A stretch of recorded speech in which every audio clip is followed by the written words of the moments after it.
because you have seen a number of these accidents over the last 5 to 10 years.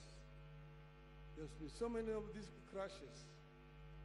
We want to put this to an end so that we can save lives of our people.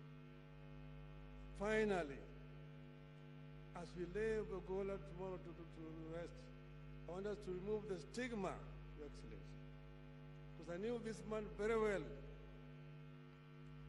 General Ogolla would never have contemplated or thought about going to Bomas of Kenya to force Mr. Chebukati to alter the results of last general elections. So we want this to be removed and to lay him to rest. Rest in peace, our brother and my uncle, General Ogolla. Thank you.